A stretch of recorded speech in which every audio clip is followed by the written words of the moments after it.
अच्छे रिश्तेदार। एक सुनार की असमय मृत्यु हो गई।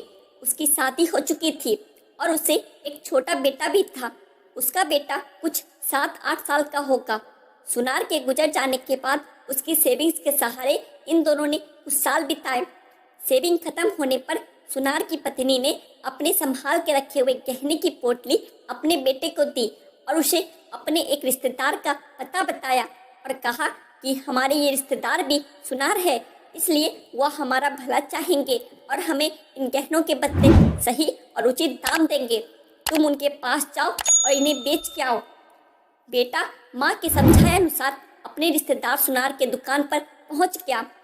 गहनों की पोटली उन्हें देते हुए सारी घटना बताई और सुनार के जवाब का इंतजार करने लगा।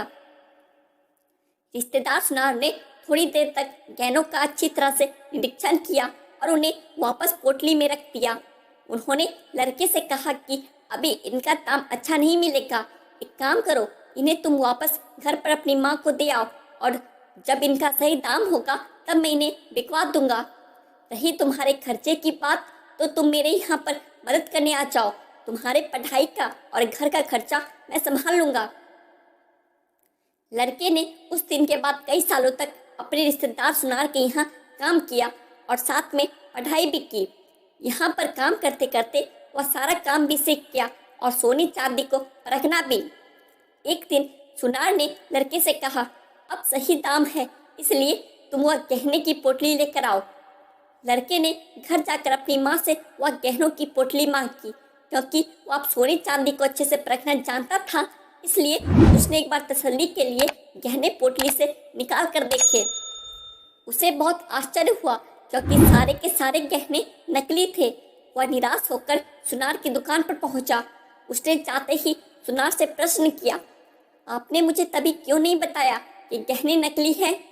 सुनार ने कहा कि घर में तब तुम्हें गहनों की सच्चाई बताता तो शायद तुम लोगों को लगता कि तुम्हारे बुरे समय की वजह से मैं तुम्हारा फायदा उठाना चाहता हूँ, इसलिए गहनों को नकली बताकर तुम्हारी मदद नहीं करना चाहता या उन्हें हड़प लेना चाहता हूँ। इसलिए मैंने तुम्हारी मदद की और सही समय आने का इंतजार किया कि तुम्हें सारी सच्चाई बता सकूं। लड़के की आंखों में अपने रिश्तेदार सुनार के लिए कृतज्ञता के आंसू थे। उसने उन्हें धन्यवाद दिया और उनके पैर छुए। दोस्तों, हम में से कई लोग कहते हैं कि रिश्तेदार मतलबी होते हैं या रिश्तेदार हमारे काम कभी नहीं आते।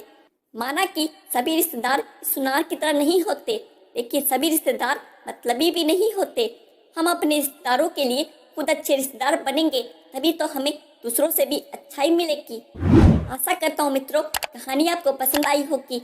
ऐसी और कहानियाँ सुनने के लिए हमारे चैनल को सब्सक्राइब कर लें। धन्यवाद।